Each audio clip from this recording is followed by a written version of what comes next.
በስመ አብ ወወልድ ወመንፈስ ቅዱስ አሐዱ አምላክ አሜን። የልዑል እግዚአብሔር ቤተሰቦች የእናታችን የቅድስት ድንግል ማርያም የአስራት የበኩራት ልጆች እንኳን ለጻድቁ ለኢዮብ እንዲሁም ለሐዋርያው ለቅዱስ ታዲዮስ ወርሃዊ መታሰቢያ ክብረ በዓል እንዲሁም በዚህች ዕለት ታስበው ለሚውሉ ቅዱሳን ክብረ በዓላት በሰላም በጤና ደረሳችሁ። ዝክር ሚዲያችንን ሰብስክራይብ፣ ላይክ እንዲሁም ሼር በማድረግ አገልግሎታችን እንድታበረታቱ ስንል እናንተም ደግሞ የጻድቃኑን ገድላቸውን በማዳመጥ እኛም እንደነርሱ አሰረ ፍኖታቸውን በመከተል እንድንበረታ ስንል መልእክታችንን እናስተላልፋለን። ከዚህ በመቀጠል የሐዋርያውን ታዲዮስ ገድሎን እንዲህ በማለት እናሰማለን።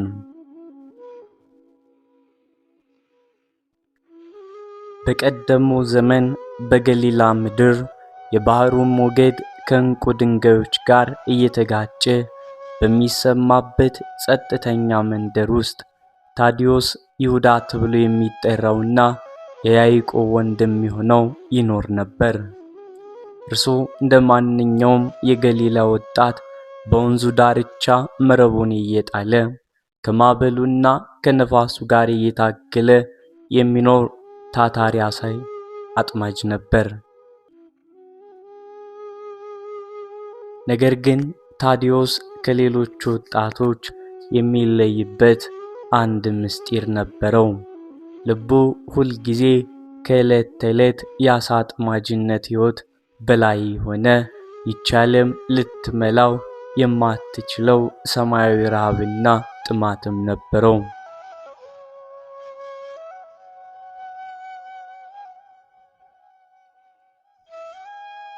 በምሽት ማዕበሉ በሚናወጥበት ጊዜ ወደ ሰማይ እያየ የእስራኤል መጽናናት መቼ ይሆን የሚመጣው? እውነተኛው ብርሃንስ መቼ ነው የሚበራው? እያለ ለብቻው ያዝን ይተክስ ነበር። አንድ ቀን ግን ያ የናፈቀው ቀን ደረሰ። የናዝሬቱ ኢየሱስ ክርስቶስ በገሊላ መንገዶች ላይ በግርማ እየተራመደ ሲያልፍ መረቡን እያጠረበ የነበረውን ታዲዮስን በትኩረት ተመለከተው።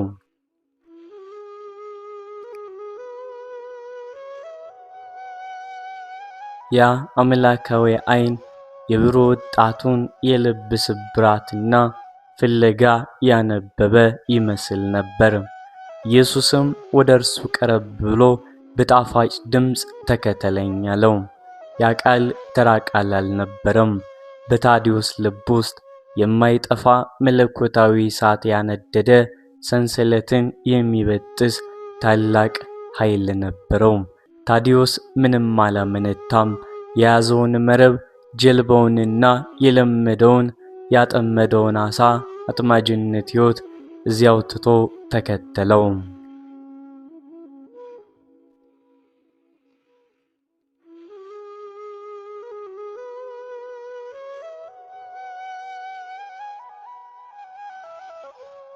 ከዚያች ቅጽበት ጀምሮ የታዲዮስ ሕይወት ሙሉ በሙሉ ተቀየረ።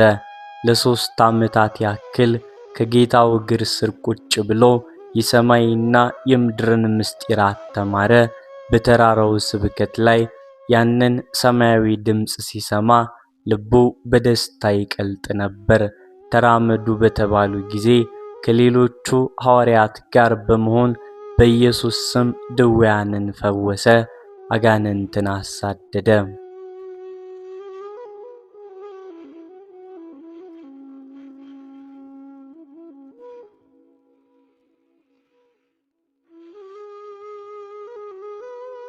ታዲዮስ በጋድ የሚፈጸሙትን ታምራቶች ሁሉ በዓይኑ ያይ ነበር። ዕውራን ሲበሩ፣ አንካሶች ሲዘሉ፣ ለምጻሞች ሲነጹ፣ የሞተው አልዓዛር በ4 ቀን ከመቃብር ተገንዞ ሲወጣ ተመልክቷል። በእነዚህ ሁሉ ጊዜያት ታዲዮስ የጌታን ታላቅነት እያደነቀ ነገር ግን በልቡ ውስጥ የምታበራ አንድ ትልቅና ጥልቅ ጥያቄ ያዘለች ነበረች። እርሱ ክርስቶስን ሲመለከተው እንደ አንድ የአይሁድ ንጉሥ ወይንም ለአንድ ወገን ብቻ የመጣኝ አድርጎ አልነበረም። የዓለም ሁሉ ብርሃን እንደሆነ ይሰማው ነበር እንጂ።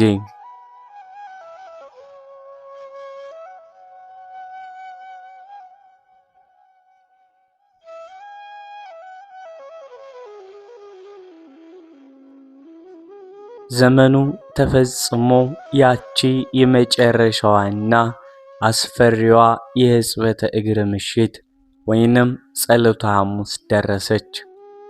በዚያች ጠባብና ጭምት ክፍል ውስጥ ጌታችን የደቀ መዛሙርቱን እግር አጥቦ ካበቃ በኋላ ስለ መለያየቱ፣ ወደ አባቱ ስለመሄዱና ስለ መንፈስ ቅዱስ መምጣት በሰፊው ያስተምራቸው ጀመር። በንግግሩም መካከል ዓለም ከእንግዲህ እንደማያየው፣ ነገር ግን እርሱን የሚወዱት ደቀ መዛሙርቱ ግን እንደሚያዩት፣ እርሱም ራሱን ለራሱ ብቻ እንደሚገልጽ ተናገረ።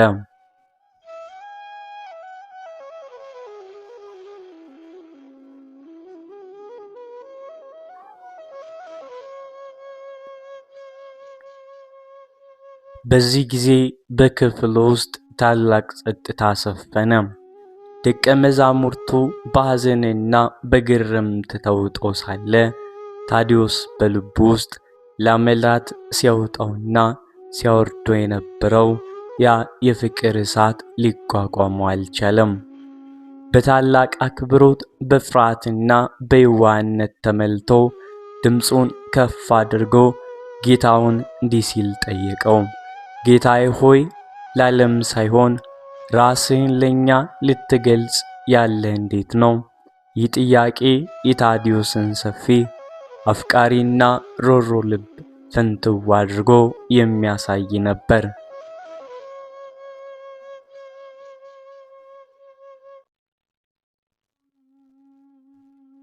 ታዲዮስ ራስ ወዳድ አልነበረም። እርሱ የክርስቶስን አምላክነት፣ ያንን ሰማያዊ ሰላምና መለኮታዊ ብርሃን ለእርሱና ለጓደኞቹ ብቻ ለብቻቸው ማቀፍ አልፈልግም።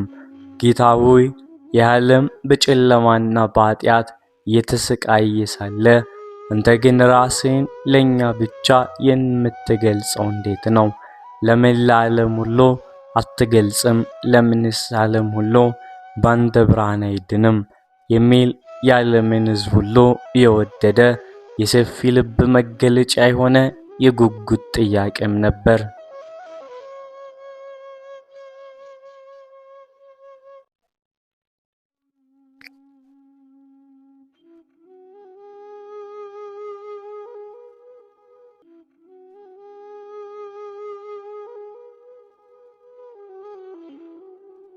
ኢየሱስ ክርስቶስም ወደ ታዲዮስ ዞር ብሎ በሩሩ ዓይኖቹ አየው። የደቀ መዝሙሩን የልብ ስፋት አደነቀ። ኢየሱስም የመለሰለት መልስ በሰው ልጅ ታሪክ ውስጥ እጅግ ጥልቅ የሆነ ምስጢርን ያዘለ ነበር። የሚወደኝ ቢኖር ቃሌን ይጠብቃል። አባቴም ይወደዋል፣ ወደ እርሱም እንመጣለን፣ በእርሱም ዘንድ መኖሪያ እናደርጋለን አለው።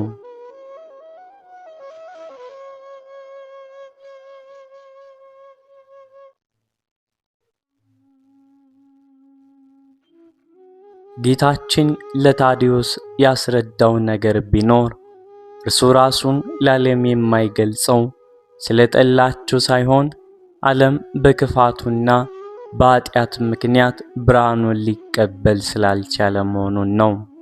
ነገር ግን ማንኛውም የዓለም ሰው ቢሆን እርሱን ቢወደውና ቃሉን ቢጠብቅ አምላክ በልቡ ውስጥ መኖሪያ እንደሚያደርግ ነገረው። ይቺ ንግግር በታዲዮስ ልብ ውስጥ እንደ ማኅተም ታተመች። ታዲዮስ በዚያች ምሽት አንድ ታላቅ ውሳኔ ላይ ደረሰ።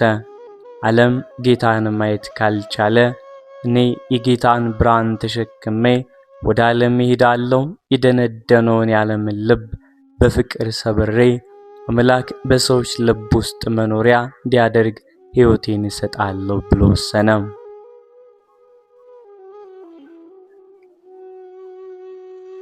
ይቺ የልብ ምስጢርና የተለኮሰች የፍቅር እሳት ናት። እንግዲህ ታዲዮስን ወደማይታወቁ አስፈሪ አህጉራትና ወደ ነገሥታት አደባባይ በመወሰድ ታላቅ ታምራት እንዲያደርግ ኃይል የሰጠችው መሪ ኮከብ ናት።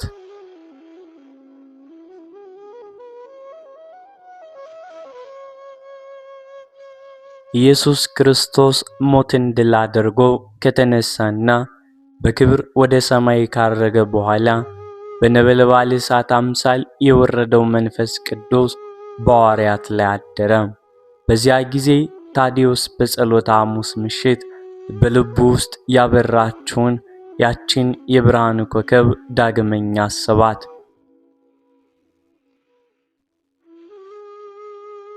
ለዓለም ራስን ልትገልጥ ያለህ እንዴት ነው ብሎ የጠየቀው ጥያቄ አሁን በተግባር የሚተረጎምበት ሰዓት ደረሰ። ሐዋርያት ዓለምን በዕጣ ተካፍለው ወደ የተሰማሩበት ምድር ሲሄዱ የታዲዮስ ጉዞ ግን በሰው ልጅ ታሪክ ውስጥ እጅግ አስደናቂና ልብ ሰቃይ ጉዞ ከሚይዝ አንድ ታላቅ ንጉሥ ክስተት ጋርም ተገናኘ።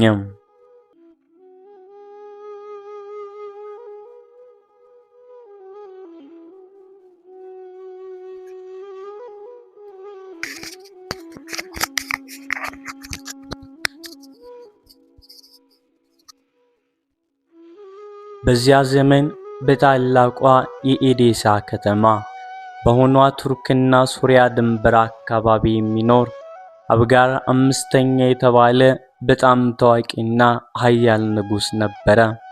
ንጉሡ ምንም እንኳን የስልጣን የሀብትና የክብር ጫፍ ላይ ቢሆንም ሕይወቱ ግን በታላቅ ጨለማና በስቃይ የተሞላም ነበረ። በወቅቱ ምንም አይነት የሕክምና ጥበብ ሊፈውሰው የማይችለው ሰውን በቁም ነገር የሚበላሽ አስፈሪ የሥጋ ደዌ ለምጽ በሽታ ተመትቶ በአልጋ ላይ የማቀቀ ይኖር ነበር።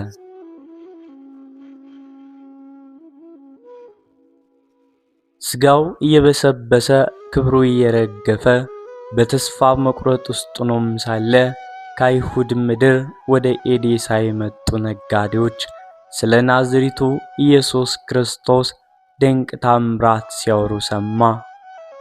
እርሱ ዕውር ያበላል፣ ሙት ያስነሳል፣ በቃሉ ብቻ በሽታን ይፈውሳል የሚለውን ወሬ ሲሰማም በደከመው የንጉሡ ልብ ውስጥ አንዲት ትንሽ የተስፋ ብልጭታም በራች።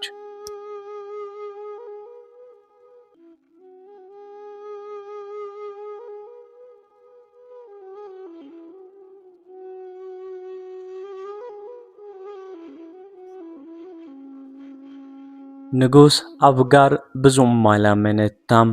በቤተ መንግሥቱ ውስጥ እጅግ ታማኝና በስዕል ጥበብ የተመሰገነውን አናንያ የተባለውን መልእክተኛውን ጠርቶ አንድ ታላቅ ደብዳቤ አጻፈ። ደብዳቤው እንዲህ የሚል ነበረ።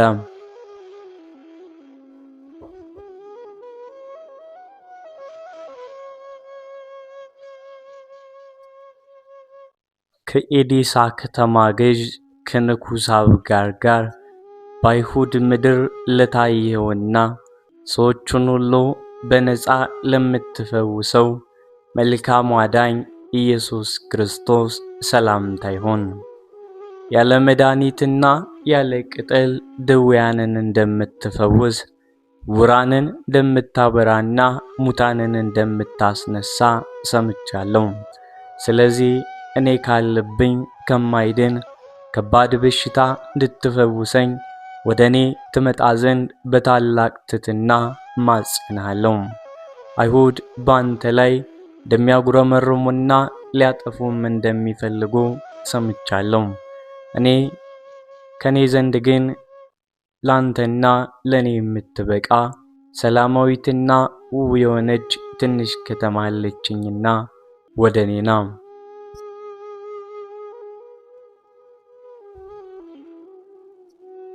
አናንያ ደብዳቤውን ይዞ ወደ ኢየሩሳሌም ተጓዘ። ጌታችንም የንጉሡን የልብ ቅንነትና እምነት አይቶ እጅግ አደነቀ። ነገር ግን በምድር ላይ ያለው ተልእኮ ሊጠናቀቅና ወደ አባቱ ሊያርግ ጥቂት ቀናት ብቻ ቀርተው ስለነበር ወደ ኤዴሳ መሄድ እንደማይችልም ገለጸ። ይሁንና ንጉሥ ተስፋ ቆርጦ እንዳይቀር በቃል ምላሽ እንዲህ አለው። ሳታየኝ አመንከኝ፣ አንተ ቡሩክ ነህ። እኔ የተላኩበትን ሥራ ጨርሼ ወደ ሰማይ አርጋለሁ። ነገር ግን እኔ ከሄድኩ በኋላ ከደቀ መዛሙርቶች አንዱ ልክልሃለሁ። እርሱ ካለብህ በሽታ ይፈውሳል። ላንተና ካንተ ጋር ላሉትም የዘላለምን ሕይወት ይሰጣቸዋል አለው።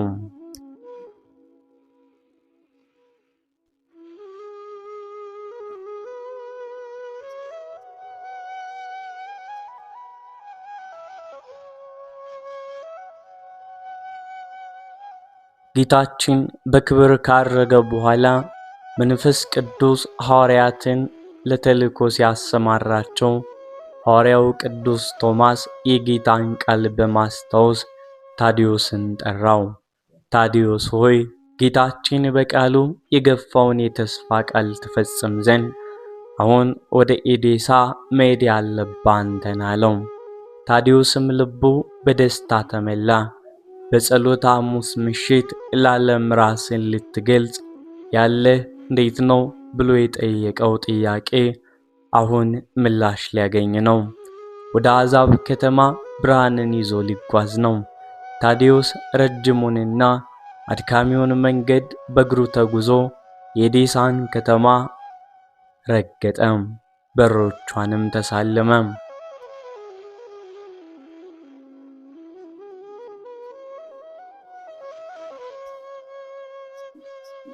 ወደ ንጉሡ ታላቅ የቤተ መቅደስ አዳራሽ በገባም ጊዜ በዚያ የነበሩ መኳንንትና የጦር አዛዦች ሁሉ በመገረም ትንፋሻቸውን ዋጡ፣ እጃቸውንም ባፋቸው ጫኑ። ታዲዮስ ተራ የሀገር ልብስ የለበሰ ድሃ መንገደኛ ቢመስልም ወደ ንጉሡ ሲቃረብ ግን ፊቱ እንደ ፀሐይ ያበራ ነበር። መለኮታዊና ሰማያዊ ጸዳል ብርሃን ከላዩ ላይ ይፈልቅ ነበር። ንጉሥ አብጋር ባልጋው ላይ ሆኖ ታዲዮስን ሲመለከት በሐዋርያው ፊት ላይ ያየው አስደናቂ ግርማ ሞገስ አስፈራው። ንጉሣዊ ክብሩን፣ ዘውዱንና የበሽታውን ስቃይ ሁሉ ረሳው። እየተንገዳገደ ካልጋው ወረደና ማንም ሳይጠብቀው በታዲዮስ እግር ስር ተደፍቶም ሰገደ።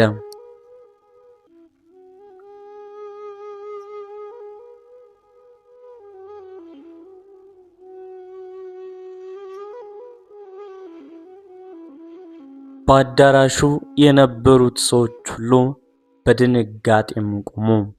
አንድ ታላቅ ንጉሥ እንዴት ለድሃ መንገደኛ ይሰግዳል እያሉ እርስ በርሳቸው ተጠቃቀሱ። ንጉሥ አብጋር ግን ድምፁን አንቀጥቅጦ አንተ በእውነት የዚያ የሕያው አምላክ አገልጋይ ነህ ሲል ጠየቀው። ታዲዮስም ንጉሡን በደግነት ከወደቀበት አስነሳውና በሙሉ ልብ እንደዚህ አለው፣ በላከኝ በጌታዬ በኢየሱስ ክርስቶስ ፍጹም ካመንክ የልብ መሻት ዛሬ ነው ይፈጸማል። ንጉሡም እኔማ በርሱ ሙሉ በሙሉ አምናለሁ፣ የአይሁድ መኳንንት ባይከለክሉኝ ኑሮ ሰራዊቴን ይዤ ሄጄ እርሱን ከሰቀሉት ጠላቶቹ አድነው ነበር አለው። ታዲዮስ የንጉሡን እምነት አይቶ እጆቹን በበሽታው በዛለውና በበሰበሰው የንጉሥ ሥጋ ላይ ጫነ። በክፍሉ ውስጥ ታላቅ ጸጥታ ሰፈነ። ታዲዮስ ዓይኖቹን ወደ ሰማይ አንስቶ ጌታ ኢየሱስ ክርስቶስ ሆይ ለዚህ ንጉሥ የገባውን ቃል ዛሬ ፈጽም በማለት በናዝሬቱ ኢየሱስ ክርስቶስ ስም ጸለየ። በዚያኑ ቅጽበት በአዳራሹ የነበሩት ሰዎች ሁሉ ያስደነገጠ ድንቅ ታምራት ተፈጸመ።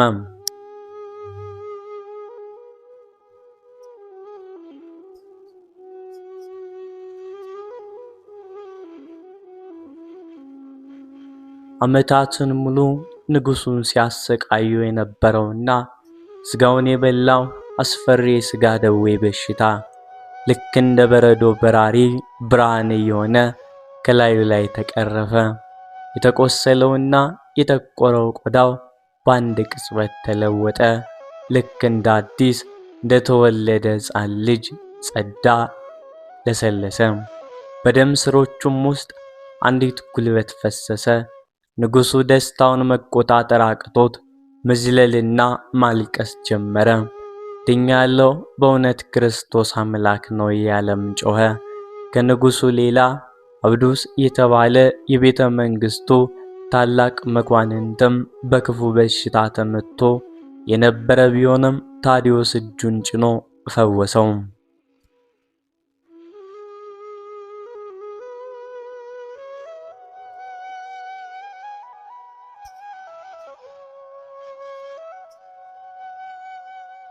ይህ ታላቅ ታምራት መላውን የኤዴሳን ከተማ እንደ መብረቅ ናወጠው። ንጉሥ አብጋር ለታዲዮስ ብዙ ወርቅና የከበረ ሀብት ሊሰጠው ቢፈልግም ታዲዮስ ግን እኛ የሰማዩን ትልቅ ሀብት ትተን የመጣን ነን፣ የምድርን ወርቅ ምን እናደርገዋለን በማለት ፈጽሞ ሳይቀበል ቀረ። በምትኩ ግን በከተማው አደባባይ ሕዝቡ ሁሉ እንዲሰበሰብ አደረገ። በማግስቱ ታዲዮስ በአደባባይ ቆሞ ስለ ክርስቶስ ስቅለት፣ ትንሣኤና ፍቅር በታላቅ ኃይል ሰበከ። ንጉሡ፣ ባለሥልጣናቱና የከተማው ሕዝብ በሙሉ በአንድ ልብ ሆነው ጣቶቻቸውን ሰባበሩ፣ የጣዖቶቻቸውን ሰባበሩ። የጥንት አማልክቶቻቸውን መቅደስ ዘግተው በታዲዮስ እጅ በአብ በወልድ በመንፈስ ቅዱስ ስም ተጠመቁ። ኤዴሳም በታሪክ ውስጥ የመጀመሪያዋ ይፋዊ ክርስቲያን መንግሥት ለመሆን በቃች። የታዲዮስ የፍቅር ጥያቄ የመጀመሪያውን ታላቅ ፍሬ አፈራ። ብርሃን በጨለማ አህጉር ላይ በራ፣ ለብዙዎችም ማብራት ቻለ።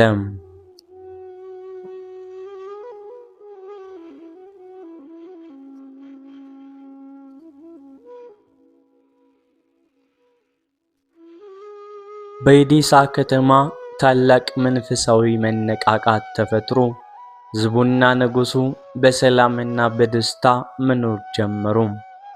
ሲጀምሩም ሐዋርያው ቅዱስ ታዲዮስ ግን ልቡ እረፍት አላገኘም ነበር። እርሱ በአንዲት ስኬት ላይ ተቀምጦ ክብርንና ምቾትን የሚሻ ሰው አልነበረም። በልቡ ውስጥ የነበረው የክርስቶስ ፍቅር ገና ብርሃን ያልደረሳቸው በጨለማና በሞት ጥላ ውስጥ ያሉ ብዙ ነፍሳቶች አሉ እያለ ይገፋው ነበር።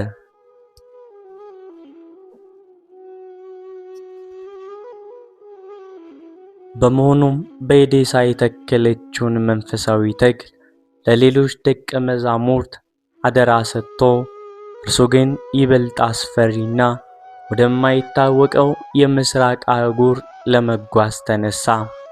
በዚህ አዲስ የጉዞ ምዕራፍ ላይ ሌላው ታላቅና ብርቱ የክርስቶስ ሐዋርያ ቅዱስ ስምዖን ቀኖናዊ ሲሞናያን ደልዩት ከእርሱ ጋር ተቀላቀለ።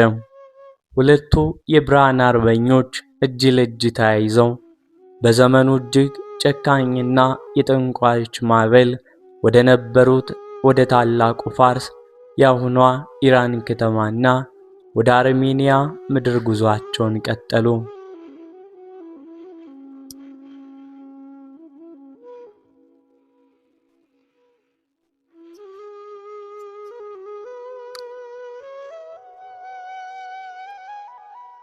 በእነዚህ አገራት የነበረው መንፈሳዊ ድባብ እጅግ አስፈሪ ነበር።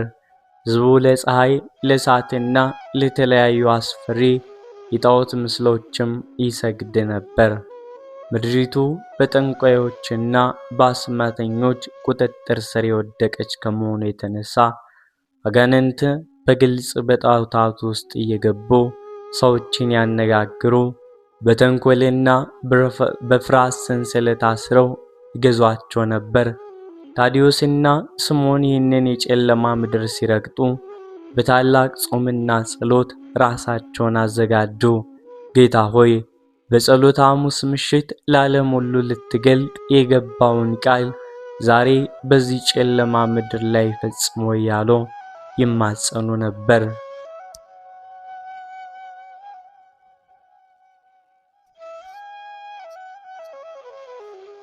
ሁለቱ ሐዋርያት ወደ መጀመሪያዋ የፋርስ ከተማ በመድፈርና በክብር ገቡ። እነርሱ ገና ወደ ከተማው አደባባይም ሲቃረቡ በጣዖት መቅደሶች ውስጥ ተደብቀው የነበሩት አጋንንት መጮህና መረበሽ ጀመሩ። የጣዖት ካህናቱና ጠንቋዮቹ ደነገጡ። ምክንያቱም ለዘመናት ሲያነጋግሯቸውና ትእዛዝ ሲሰጧቸው የነበሩት አማልክቶቻቸው ድንገት ድምፃቸው ተዘጋ፣ መቅደሶቻቸውም መናወጥ ጀመሩ። አጋንንቱ በካህናቱ አንደበት ላይ አድረው የሕያው አምላክ አገልጋዮች መጥተዋልና ልናጠፋቸው ይገባል እያሉ ሕዝቡን ማነሳሳት ጀመሩ።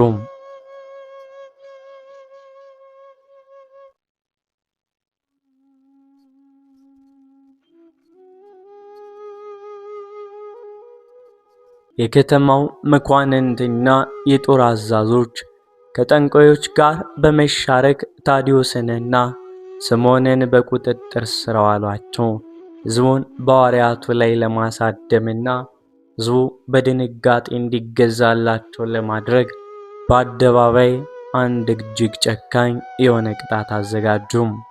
ንጉሣውያን ይገለገሉባቸው የነበሩ ለቀናት የተራቡና ሰውን በአንድ ቅጽበት ቀይረው የሚበሉ ነጣቂ ነብሮችንና አንበሶችን አስመጡ።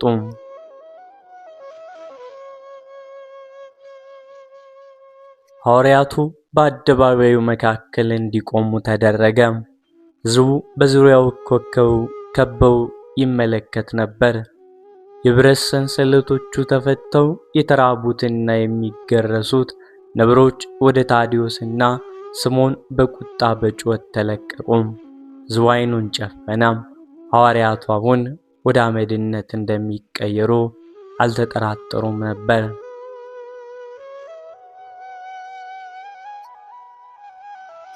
ነገር ግን በዚያች ሰዓት ታዲዮስ ፊቱን ወደ ሰማይ አቅንቶ በጸጥታ ጸለየና ወደ አራዊቱ ዙሮ የእጅ ምልክት ሰጣቸው። በዚያኑ ቅጽበት ዓለም አይቶት የማያውቀው ድንቅ ታምራት ተፈጸመ። እነዚያ የሚያገሱትና ምራቃቸውን የሚያፈሱ ጨካኝ ነብሮች ወደ ሐዋርያቱ ሲቃረቡ ድንገት ቁጣቸው ጠፋ።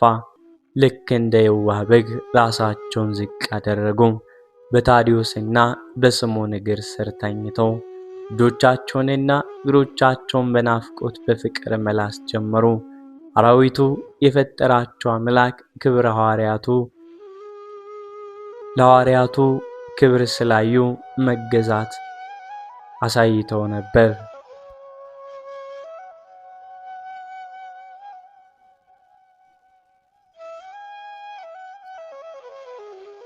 የልዕልት ሳንድቶክት መለወጥና የነፍሳት መማረክ። ይህንን ታላቅ ክስተት በአደባባይ የተመለከተው ሕዝብ በታላቅ ድንጋጤና እልልታ ጮኸ። እነዚህ ሰዎች እውነተኛ አማልክት ናቸው፣ የእነርሱ አምላክ እውነተኛ ነው እያሉ መጮህ ጀመሩ። ታዲዮስ ወዲያውኑ አጋጣሚውን በመጠቀም በአደባባዩ ላይ ቆሞ ፍርሃትን አውልቆ ስለ ናዝሬቱ ኢየሱስ ክርስቶስ ሕያውነት፣ ስለ ሰማያዊ ፍቅርና ስለ ዘላለም ሕይወት በታላቅ ኃይልና ጥበብ ሰበከ። በዚያች በአንድ ምሽት ብቻ በሺዎች የሚቆጠሩ የፋርስና የአርሜንያ ሰዎች ከጣዖት አምልኮ ወጥተው ክርስትናን ተቀበሉ። ከተለወጡት መካከል ደግሞ እጅግ አስደናቂ የሆነው ታሪክ የአርሜንያው ንጉሥ ሳንትሮክ ኪንግ ሳንትሮክ ውብና ብልህ ልጅ የሆነችው ልዕልት ሳዶክት ፕሪንሰስ ሳዶክቲስ ነበረች። ሌሊቷ የታዲዮስን ስብከት በሰማችና ያደረገውን ታምራት ባየች ጊዜ የቤተ መንግሥቱን ቅንጦትና ክብሯን ናቀች። በምስጢር ወደ ታዲዮስ መጥታ ትምህርቱን ከተማረች በኋላ በክርስቶስ አምናም ተጠመቀች። ልዕልት ሳንዶክስ ክርስትና መቀበሏ ለሀገሪቷ መንቀጥቀጥን ፈጠረ። እርሷም በበኩሏ በቤተ መንግሥቱ ውስጥ ላሉት አገልጋዮችና መኳንንት ስለ ክርስቶስ ፍቅር በመመስከር ብዙዎችን ወደ ብርሃን መራች። ታዲዮስና ስምዖን በሄዱበት ከተማ ሁሉ ቤተ ክርስቲያኒቱን መሰረቱ፣ ካህናትን ሾሙ፣ የታመሙትን ፈወሱ።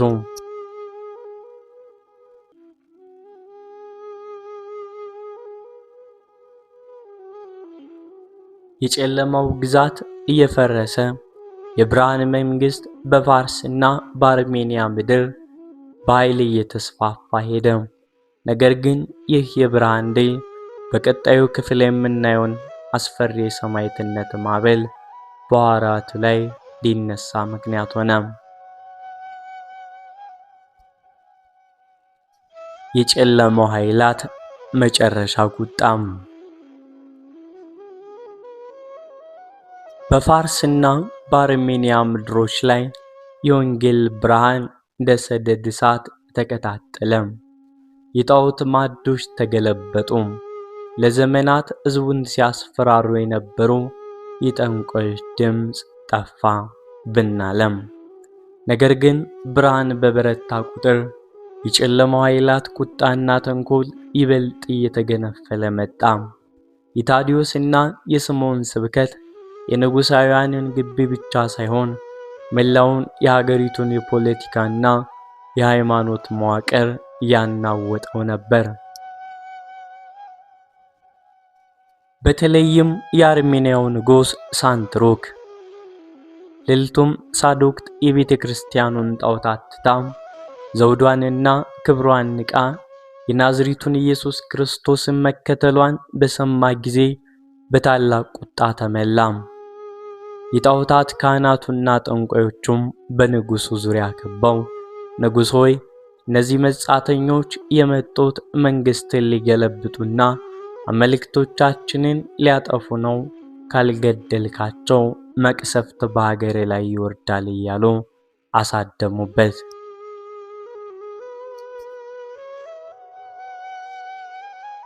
ንጉሡም ልጁን ሳንዶክትን ከተቀበለችው አዲስ እምነት እንድትመለስ በብዙ ማለድና ማስፈራሪያም ጠየቃት። ልዕልት ሳንዶክት ግን በታዲዮስ የተከለባት የእምነት ዘር በልቧ በቅሎ ስለነበር ከክርስቶስ ፍቅር የሚለየኝ የለም በማለት በጽናት ቆመች። መኖ ያድገነ ፍቅሮ ለክርስቶስ ሕማምኖ መጥባይትኖ ጻይርኖ። ንጉሥ በጭካኔ ተመልቶ የገዛ ልጁንና ከእርሷ ጋር ያመኑትን ቅዱሳን በመጀመሪያ ሰማዕት አደረጋቸው።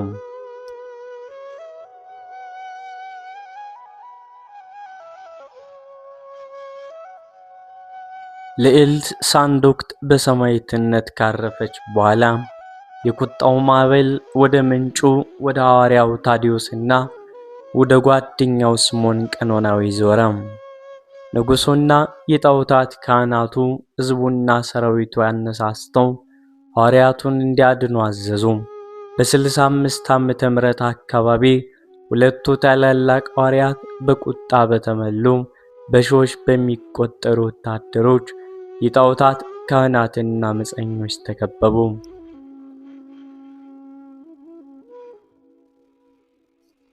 ሐዋርያቱ ተይዘው ወደ ታላቁ የፋርስ ጣዖት መቅደስ ፊት ለፊት እንዲቆሙ ተደረገ። በዚያ ግዙፍና አስፈሪ ሆኖ የፀሐይና የእሳት አማልክቶች ምስሎች ነበሩ። የጦር አዛዦቹ ጦራቸውን በሐዋርያት ደረት ላይ ደግነው፣ ካህናቱም ሰይፋቸውን አውጥተው እንዲህ ሲሉ ዛቱባቸው። እናንተ ሕዝባችን ያሳሳታችሁ መጻተኞች፣ ዛሬ የመጨረሻ ቀናችሁ ናት። ወደ አሁኑ ተንበርክካችሁ ለታላቁ የፀሐይ አምላክና ለእነዚህ ምስሎች ትሰግዳላችሁ፣ ወይንም ደግሞ ሥጋችሁን ለአራዊት እንሰጣለን። በዚያ አስፈሪ የሞት ጥላ በነገሰበት አደባባይ በዙሪያቸው የነበረው ሕዝብ በፍርሃትና በጭንቀት ይተነፍስ ነበር። ሐዋርያው ቅዱስ ታዲዮስ ግን ፊቱ ላይ ምንም አይነት የፍርሃት ምልክት አልታየበትም። ይልቁኑ በጸሎተ ሐሙስ ምሽት ጌታ ሆይ ለዓለም ሳይሆን ራስን ለእኛ ልትገልጽ ያለ እንዴት ነው ብሎ የጠየቀውን ጥያቄና ጌታ የሰጠውን ምላሽ በልቡም አሰበው። አሁን ራሱን ለአሕዛብ ዓለም በደም ምስክርነት ሊገልጥለት ሰዓቱ ደርሷል። ታዲዮስ በታላቅ ሰማያዊ ግርማ ፈገግ አለና ድምፁን ከፍ አድርጎ እንዲህ አለ። እኛ የምንሰግደውና የምናመልከው እናንተ የምታመልኳትን ፀሐይንና ጨረቃን ሰማይና ምድርን ለፈጠረው ለሕያውና ለዘላለም አምላክ ለኢየሱስ ክርስቶስ ብቻ ነው። እነዚህ የማይሰሙና የማይናገሩ ግዑዛን ጣዖታት ግን ዛሬ በእናንተ ፊት ኃይላቸው ሲጠፋ ታያላችሁ።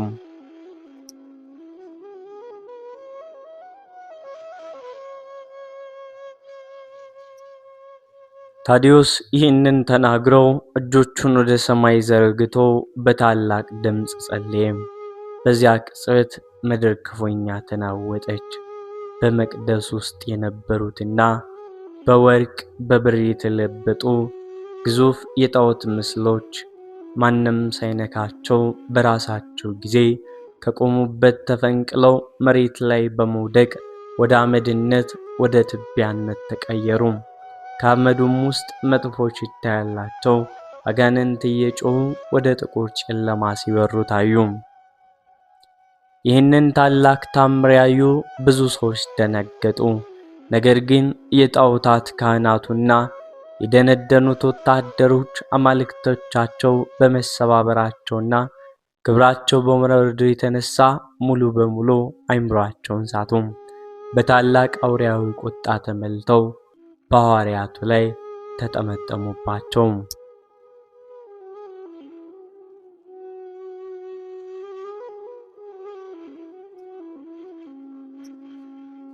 ቅዱስ ስምዖን ቀኖናዊ በሰይፍ እየቆራረጡ ሰማዕት አደረጉት። ቅዱስ ታዲዮስንም ይዘው በዱላና በድንጋይ ካደቀቁት በኋላ በብዙ ፍላጻና ጦር ወጉት። ታዲዮስ ግን እየደማም ቢሆን ስለሚገረፉት ሰዎች ምሕረትን ይለምን ነበር። በመጨረሻም ጨካኞች ወታደሮች በትልቅ ምሳር በኩታሬ ራሱን በመቅላት ሕይወቱን አሳለፉ። በዚያች ቅጽበት ሰማይ ተከፈተም። መላእክትም እያሸበሸቡ የሰማዕትነትንና የሐዋርያነትን የማይጠፋ የክብር አክሊል ይዘው ወረዱ። የቅዱስ ታዲዮስ ቅድስት ነፍስ ከሥጋው ተለይታ ለ3 ዓመታት በፍቅር ወደ ተከተለችውና በጸሎተ ሐሙስ ምሽት ምስጢር ወደ ተገለጸላት ወደ ተወደደው አምላኳ በክብር በረረች። ቅዱስ ታዲዮስ በሰማዕትነት ቢሞትም የዘራው የወንጌል ዘር ግን ፈጽሞ አልጠፋም። የአርሜንያ ሕዝብ የእርሱንና የልዕልት ሳዶክትን ደም መሠረት አድርጎ ከጥቂት ዘመናት በኋላ መላው አገሪቱ በይፋ ክርስትናን ተቀበለች። ዛሬም ድረስ በአርሜንያ ምድር ላይ የቅዱስ ታዲዮስ ገዳማዊ መቅደስ ዘቴዎዶስ ሞናስትሪ በእርሱ መቃብር ላይ ታንጾ ለዘመናት የታሪኩ ምስክር ሆኖ ይኖራል። በመላው ዓለም ክርስቲያኖች ዘንድ ደግሞ ቅዱስ ታዲዮስ የማይቻሉ እጅግ አስፈሪና ተስፋ ለተቆረጠባቸው ጉዳዮች ፈጣን አማላጅና ረዳት ተብሎ ይታወቃል። ምክንያቱም እርሱ በምድር ላይ ሳለ ማንም ሊፈውሰው ያልቻለውን የንጉሥ አብጋርን በሽታ በእምነት ፈውሷል። ማንም ሊሰብረው ያልቻለውን የፋርስንና የአርሜንያን የጨለማ ግድግዳ በፍቅርና በጽናት ሰብሮ ገብቷል። የቅዱስ ታዲዮስ ሐዋርያ ታሪክ ከተራ አሳ አጥማጅነት ተነስቶ የልቡን ሰፊ ምስጢር ለአምላክ አሳስቦ ዓለምን በታምራት አናውጦ ሕይወቱን ለክርስቶስ ፍቅር አሳልፎ የሰጠ እስከ ዛሬ ድረስ በሚሊዮኖች ልብ ውስጥ ተስፋንና እምነትን የሚዘራ እጅግ ማራኪና መሳጭ ታሪክ ነው። በረከቱ በእኛም በመላው ሕዝበ ክርስቲያን ላይ አድሮና ጸንቶ ይኑር አሜን። አቡነ ዘበሰማያት በማለት